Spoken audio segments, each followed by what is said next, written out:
ఒక ఎమ్మెల్యే మంత్రి దగ్గర పోతే మంత్రి గంటలు గంటలు ఎమ్మెల్యేని కూర్చోబెడతాడు, మంత్రి ముఖ్యమంత్రి దగ్గర పోతే ముఖ్యమంత్రి గంటలు గంటలు మంత్రిని కూర్చోబెడతాడు.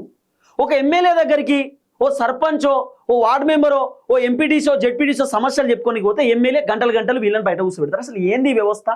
ఈ కాంగ్రెస్ వచ్చినాకనే ఈ దరిద్రం తయారైంది. కాంగ్రెస్ వచ్చినాకనే ఎవరు కలిసేటట్టు లేరు. అందరికి ఈగో, నేను పెద్దోని ఎడ పెద్దోళ్ళు.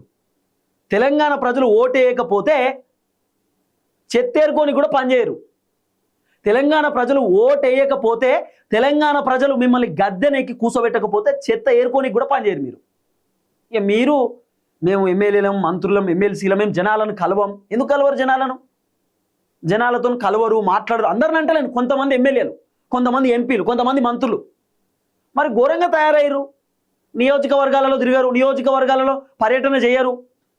చాలామంది ఎమ్మెల్యేలు కీలకంగా పనిచేసే వాళ్ళు ఉన్నారు కాంగ్రెస్లో. ఇప్పుడు 28 మంది గెలుస్తారు అని చెప్పి సునీల్ కన్గోల్ రిపోర్ట్, 28 మంది గ్రౌండ్లో తిరుగుతున్నారు ఎమ్మెల్యేలు.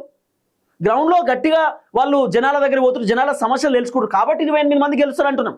ఈ 42 మంది ఎమ్మెల్యేలు ఫెయిల్, కాన్స్టిట్యున్సీలలో తిరుగుతలేరు. ముఖ్యమంత్రి రేవంత్ రెడ్డికి అన్ని విషయాలు తెలుస్తలేవు. అందుకే రేవంత్ రెడ్డి ఒక సర్వే చేపిస్తుండు. రేవంత్ రెడ్డి ఏమో ఎంతసేపు కొంతమంది ఎమ్మెల్యేలు, మంత్రులు రేవంత్ రెడ్డికి పాజిటివ్ చెప్తారు. మస్తున్నా సార్ ప్రభుత్వం, సూపర్ నడుస్తుంది, మన ప్రభుత్వం అంత అద్భుతంగా ఏది నడుస్తలేదని చెప్పి రేవంత్ రెడ్డికి చాలామంది పాజిటివ్గా చెప్పుడు. ఇక రేవంత్ రెడ్డి డైరెక్ట్ రంగంలోకి దిగి అసలు ఏం జరుగుతుంది, ఏం కథ అని తెలుసుకోవడానికి ఒక రహస్య సర్వే, సీక్రెట్ సర్వే చేపిస్తున్నట.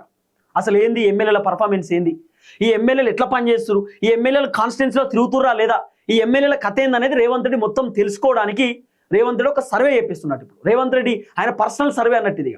అసలు ఏంది వీళ్ళ కథ?